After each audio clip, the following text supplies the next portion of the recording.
Aujourd'hui, Vladimir Poutine est en train d'envahir l'Ukraine.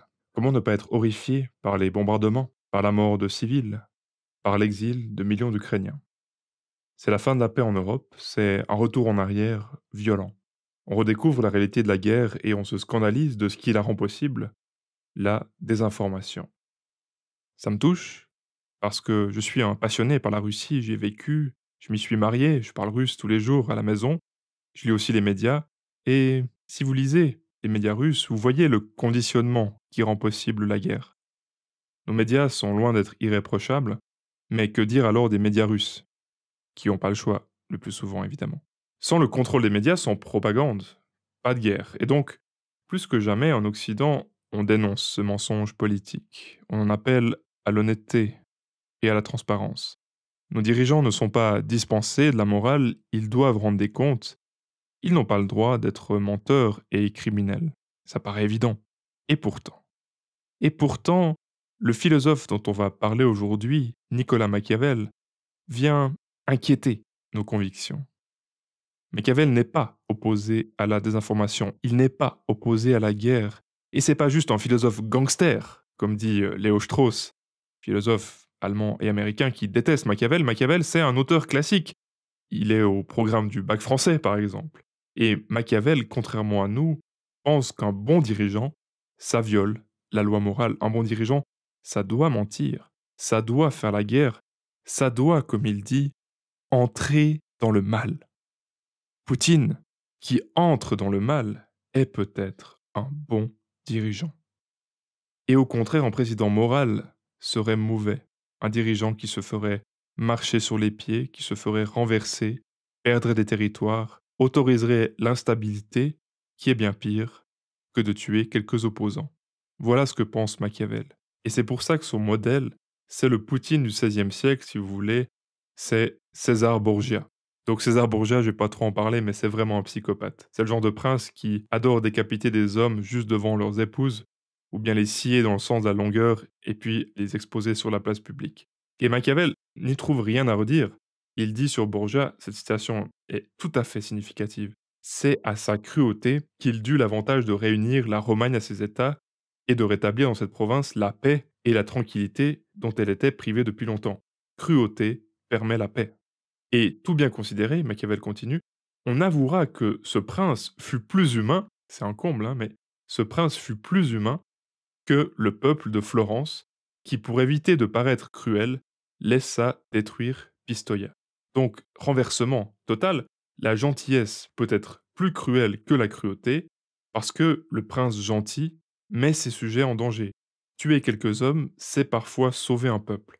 Voilà ce que dit Machiavel. Et si on réfléchit bien, est-ce que nous, démocratie occidentale, on n'est pas aussi un peu machiavélien ou machiavélique, pour utiliser cet adjectif péjoratif associé à Machiavel? Est-ce que nous, on ne pratique pas aussi le mensonge, la manipulation, la trahison et même le meurtre? Oui, bien sûr, et on a raison de le faire. J'aimerais vous parler d'un de mes héros, un héros inconnu. Il s'appelle Abominor. C'est le nom de code d'un espion français envoyé en Irak par la DGSE pour infiltrer Daesh. Imaginez ce que ça fait d'être infiltré chez Daesh et ce que vous risquez si on vous démasque. Et Abominor, ce héros, réussit à grimper dans la hiérarchie, il a gagné la confiance des islamistes et il a réussi à déjouer 2 attentats majeurs en France. Et un d'entre eux, c'était une tuerie de masse exactement dans le genre du Bataclan. Et d'ailleurs, il n'est pas passé loin d'éviter le Bataclan. Aujourd'hui, il est rentré en France, bien sûr, et il vit dans l'anonymat le plus complet. Abominor a menti, il a dissimulé, il a trahi. Et si comme moi vous regardez la série Le Bureau des légendes, vous voyez que l'espionnage, en général, prend congé de la morale. On va libérer un criminel en échange d'une information, on va sacrifier des vies, on va exécuter des ennemis sans jugement. Et c'est pas de la fiction, hein, ça arrive. Il y a eu des meurtres d'ennemis de la France au Proche-Orient sous François Hollande, au nom, disait-on, de la raison d'État. Raison d'État, concept purement machiavélien. La raison d'État, c'est quand on viole la morale pour le bien de l'État. Et donc, nous aussi, on pratique ce genre de choses. Il faut manipuler, il faut tricher avec la morale pour une raison que Machiavel donne très clairement. Je le cite dans Le Prince, bien sûr son œuvre la plus célèbre. Un homme qui veut être parfaitement honnête au milieu de gens malhonnêtes ne peut manquer de périr tôt ou tard. C'est très clair. Une nation qui jouerait la carte de l'humanisme avec ses ennemis s'exposerait, par exemple, à des attentats. Daesh déteste tout ce qui vient de nous, déteste la liberté de choix, déteste les femmes, déteste la science, déteste le progrès. Daesh nous déteste et est prêt à toutes les barbaries pour nous faire souffrir. Et donc si on veut déjouer les attentats, il faut être prêt à se salir les mains. Certains philosophes, dans certains textes, justifient même la torture avec ces gens. En tout cas, on ne peut pas être tout à fait honnête si on veut se défendre. Mais alors, si d'un côté on déteste le machiavélisme de Poutine, et d'un autre on pratique nous-mêmes le machiavélisme, où se situe la limite? Où est le bon et le mauvais machiavélisme? Est-ce qu'il y a une limite? Ou est-ce que la fin justifie toujours les moyens? Plus que jamais, on doit s'intéresser à la pensée de Machiavel. Et à la fin de cette vidéo, on pourra conclure sur la situation en Ukraine. Machiavel, il fait partie de ces philosophes comme Aristote qui partent du réel et qui ont raison de partir du réel et pas de leur imagination. Machiavel, il a été au contact du réel. Il a été dans les affaires politiques de Florence. Il a réussi, il a aussi beaucoup échoué, il a fini torturé. Donc, il connaît le business. Et il n'est pas en train d'inventer une utopie. L'utopie, c'est le sport préféré des philosophes. Ils aiment bien décrire la cité idéale, comment devrait se comporter l'état parfait selon tel ou tel principe, selon tel ou tel idéal. S'il fallait tout recommencer à zéro, faire table rase, sublimer les hommes, qu'est-ce qu'on ferait? Quelle cité on bâtirait? L'utopie, c'est ce que construit Platon dans la République. Platon, il décrit ce que serait la cité parfaite, parfaitement conforme à la nature des hommes, une cité qui, évidemment, n'a jamais existé. Platon a essayé de l'installer en Sicile, à Syracuse, mais ça a un tout petit peu mal tourné et Platon a fini par être capturé et même vendu comme esclave. L'utopie, c'est aussi le titre du livre de Thomas More, Utopia, best-seller du XVIe siècle, contemporain de Machiavel. Il écrit Le Prince 16 ans après Utopia. Et Le Prince, c'est vraiment l'inverse de l'utopie. Et Machiavel s'en moque. Il dit, je cite, beaucoup se sont imaginés des républiques et des principautés que nul n'a jamais vues ni connues. On n'a jamais vu vos histoires. Machiavel, c'est un pragmatique, c'est l'ancêtre de ceux qui n'aiment pas la philosophie dans les nuages. Ce qui devrait être ne l'intéresse pas. Il s'intéresse à ce qui est. Et qu'est-ce qui est? Qu'est-ce que ne veulent pas voir les idéalistes? Je le cite. Quiconque veut fonder un État et lui donner des lois doit supposer d'avance les hommes méchants. Les hommes sont méchants, c'est ça la vérité. Des hommes, en effet, on peut dire généralement ceci, qu'ils sont ingrats, changeants, simulateurs et dissimulateurs, ennemis des dangers, avides de gains. Machiavel dit pas que tout le monde est mauvais et tout le temps mauvais, mais il vaut mieux faire comme si c'était le cas, surtout quand on est un prince. On peut être surpris, mais si on s'attend au pire, la surprise sera toujours bonne. On sera déçu en bien. Si vous vous promenez la nuit et que vous croisez un inconnu, il vaut mieux supposer qu'il est dangereux. Cette erreur vous coûtera moins cher que de supposer à tort qu'il est bon. Notre cerveau est anxieux, pessimiste. L'évolution a récompensé ce pessimisme. Bruit inconnu dans la nuit égale danger, même si la plupart du temps on a tort. Il suffit d'avoir eu raison une fois pour justifier notre paranoïa. En politique, c'est pareil. Il faut partir du principe que les citoyens sont vicieux et que leurs idéaux sont soit de la poudre aux yeux, soit sincères mais inconstants. Si vous voulez qu'on arrête de jeter des déchets dans la rue, vous pouvez installer des panneaux exhortant au vivre ensemble et à la moralité commune. L'option machiavélienne, c'est de mettre des amendes. Qu'est-ce qui va le mieux marcher? À vous de juger. Pour lutter contre le réchauffement climatique, vous pouvez partir du principe que les hommes sont moraux et appeler à la responsabilité, limiter votre consommation, etc. Mais si vous êtes machiavélien, vous savez que les mobiles sont d'abord égoïstes et vous tapez dans le porte-monnaie. À l'école, on a ce débat sur les notes. Est-ce qu'il faudrait que les élèves soient mus par la curiosité, l'appétit pour la connaissance? Dans l'idéal, oui, mais ces mobiles intrinsèques souvent ne suffisent pas à motiver quelqu'un à travailler 8 heures par jour. Et il faut ajouter ce mobile égoïste, la note, qui vous assure la promotion et un bon avenir. Donc, ne jamais supposer la vertu a priori, faire du vice l'explication par défaut, voilà l'option réaliste de Machiavel. On peut trouver ça dégradant, mais la contrepartie est positive. C'est, je dirais, une certaine indulgence. Le gouvernement machiavélien ne veut pas vous corriger. Et à tout prendre, je préfère ça à un pouvoir de type soviétique qui veut créer un homme nouveau, un homme altruiste, ou alors à un Robespierre qui voulait fonder son gouvernement sur la vertu. Il y a un discours absolument incroyable de Robespierre devant le comité de salut public. Nous voulons substituer dans notre pays la morale à l'égoïsme, la probité à l'honneur, les principes aux usages, les devoirs aux bienséances, l'empire de la raison à la tyrannie de la mode, le mépris du vice au mépris du malheur, etc., etc., la grandeur d'âme à la vanité, etc. Bref, on va transformer les hommes en saints. Et je continue. La France doit devenir le modèle des nations, l'effroi des oppresseurs, la consolation des opprimés, l'ornement de l'univers, et en scellant notre ouvrage de notre sang, nous pourrons voir briller l'aurore de la félicité éternelle. C'est absolument magnifique, grandiose, idéaliste, mais quels sont les moyens que veut utiliser Robespierre pour y arriver? Eh bien, c'est la terreur. Et la terreur, c'est pas un mot qu'on accole après coup à Robespierre. Il défend explicitement la terreur. La terreur n'est autre chose que la justice prompte, sévère, inflexible. Elle est donc une émanation de la vertu. Tout est là. Voilà Robespierre, voilà les idéalistes en politique, et vous voyez que Machiavel est aux antipodes. Il ne faut pas changer l'homme, il faut juste le gouverner en tenant compte de ce qu'il est. On ne peut pas compter sur son aspiration vers le bien, il faut juste utiliser ce qui marche. Et qu'est-ce qui marche? Pour Machiavel, il faut utiliser leurs affects. Les affects, pour Machiavel, c'est des leviers pour gouverner le peuple. Il y en a deux principaux, la sympathie et la crainte. Le prince doit être aimé et il doit aussi être craint. Pourquoi être aimé? Parce que c'est compliqué de gouverner quand on est haï. Comment l'être aimé? En présentant, dit Machiavel, l'apparence de la vertu. En faisant semblant d'être moral. Paraître loyal, paraître généreux, paraître honnête, paraître juste. Faire de la bonne communication, comme on dirait aujourd'hui. Pourquoi ce cynisme? Pourquoi seulement paraître loyal, généreux, honnête et juste? Pourquoi ne pas l'être, tout simplement? En général, la manière la plus simple de paraître quelque chose, c'est de l'être.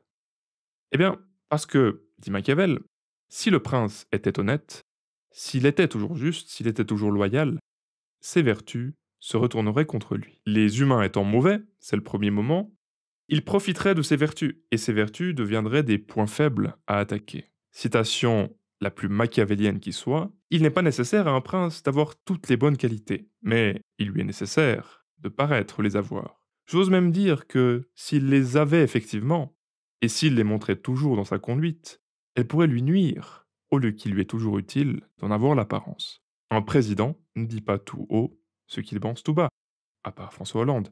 Un bon président garde des secrets d'État parce que les révéler lui nuirait, ou nuirait à la nation. Comment apprendre à bien mentir? Ça, je vous le raconterai en bonus à la fin du podcast, avec des extraits du Bureau des légendes qui nous apprend à résister aux détecteurs de mensonges de manière tout à fait machiavélique. L'autre levier avec l'amour, c'est la crainte. Être aimé ne suffit pas, il faut être craint. Et qu'est-ce qui est le plus important entre les deux? Eh bien, c'est être craint.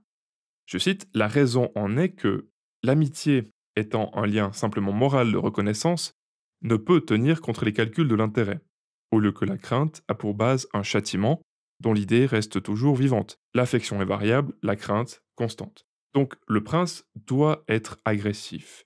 Il doit faire peur. C'est pas une autorisation, c'est pas qu'il a le droit de faire peur, c'est dans son cahier des charges. Un prince trop gentil est désastreux. D'où l'éloge du psychopathe qu'est César Borgia. Pour revenir à Poutine, c'est le genre d'observation qu'on entend. Il ne faut pas oublier la taille de la Russie, ça ne se dirige pas comme la Finlande ou la Suisse. Dans le Caucase, vous avez une poudrière prête à éclater. Hélène Carrère d'Ancos, la soviétologue, pensait que ça allait être la cause de l'éclatement de l'URSS. Et de fait, en regardant la carte mondiale des ethnies, vous vous dites que s'il y aura bien une zone en guerre perpétuelle, ce sera le Caucase. Et ou l'Afghanistan. Dans le Caucase, vous avez énormément de peuples. Vous avez des Tchétchènes, des Ingouches, des Kabardes, des Ossètes, des Daguestanais, et beaucoup de gens qui sont prêts à en découdre. Et pour certains, l'agressivité de Poutine, la crainte qu'il inspire depuis le temps où il butait des Tchétchènes jusque dans les chiottes, c'est ces mots, cette crainte rend possible la paix dans le Caucase, alors qu'un démocrate au pouvoir, lié par la morale, verrait ses peuples s'embraser.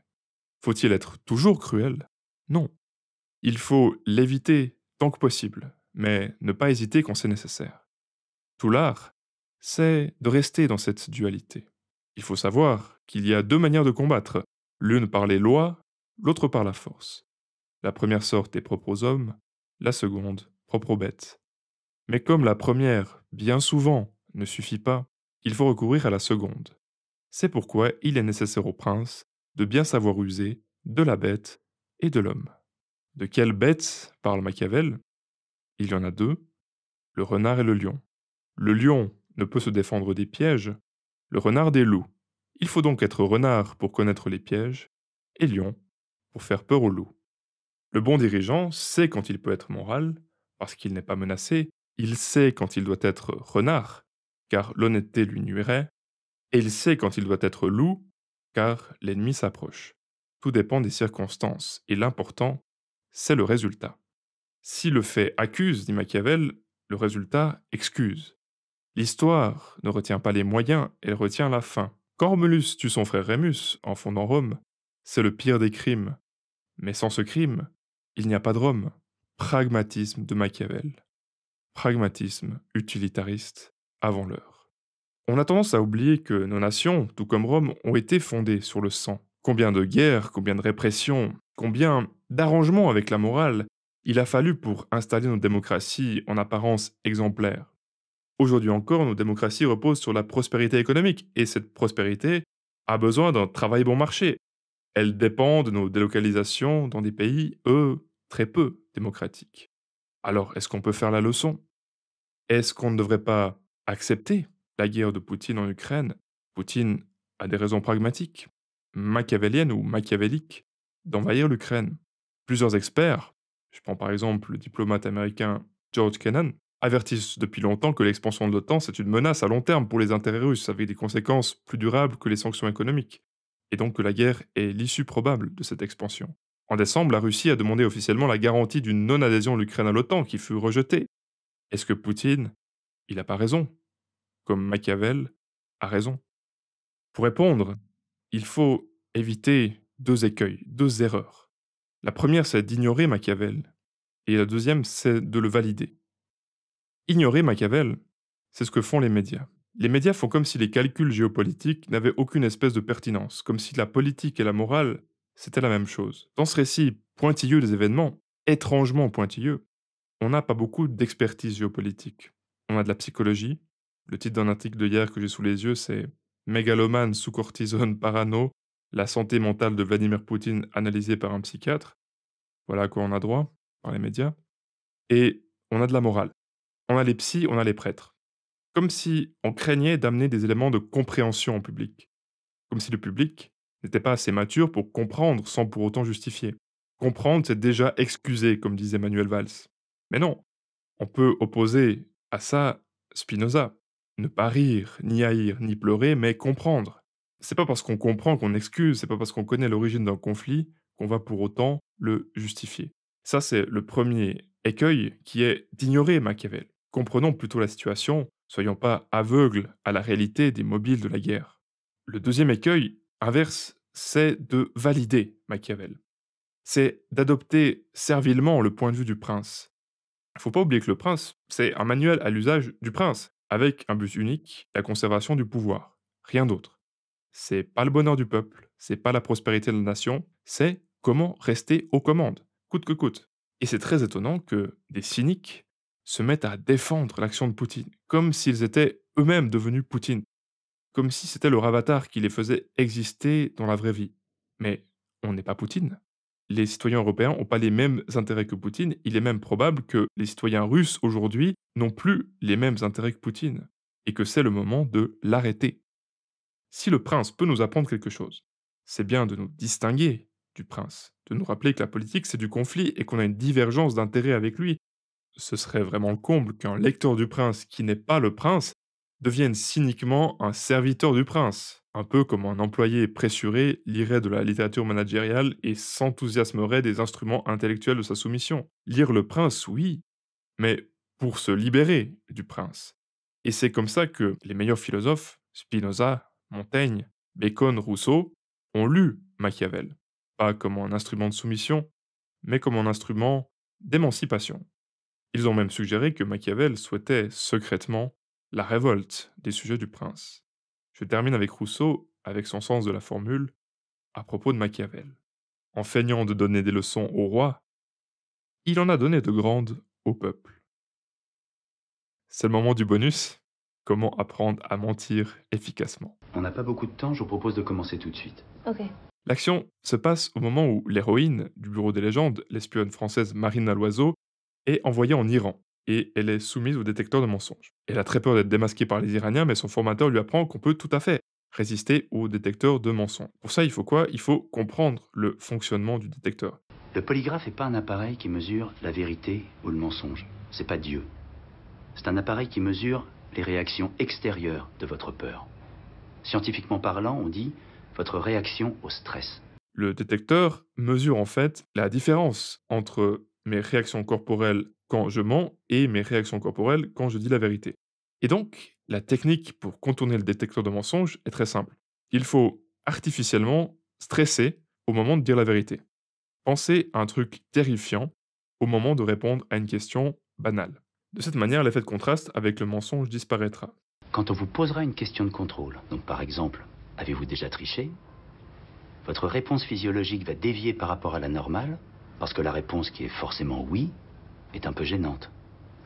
Pour les questions pertinentes, par exemple, êtes-vous une espionne? Elle va dévier aussi, parce que vous allez répondre non et que c'est un mensonge. Le but, c'est qu'elle dévie moins que pour les questions de contrôle. Comme ça, elles ne seront pas prises en compte. Alors comment vous allez faire ça? Eh bien, il suffit d'exagérer votre réaction aux questions de contrôle. Comme ça, votre réaction aux questions pertinentes paraîtra faible. C'est relatif. Donc si je change artificiellement mon rythme de respiration lors d'une question de contrôle, je pourrais mentir à une question pertinente sans être prise. Exact. Et c'est quoi la leçon machiavélienne qu'on peut en tirer? Eh bien, pour mentir à quelqu'un, pour mentir à un peuple, il ne faut pas agir sur le mensonge. Il faut agir sur la vérité. Il faut la brouiller avec le faux. Il faut que la vérité soit affectée d'un coefficient de doute. Il faut que chaque déclaration d'un politicien soit mise en doute. Il faut laisser les gens la mettre en doute. De cette manière, le jour où on mentira vraiment, les gens ne pourront pas voir la différence. Ce qui d'ailleurs montre au final le paradoxe qui frappe le complotiste. Le complotiste, c'est l'idiot utile du pouvoir, puisqu'en mettant en doute les déclarations vraies, il nous désensibilise à la différence entre le vrai et le faux. Il réduit le contraste. Et le jour où le pouvoir va vraiment mentir, et qu'on va le lui faire savoir, le pouvoir pourra toujours crier au complotisme. À bientôt pour un nouvel épisode de la Caverne des idées.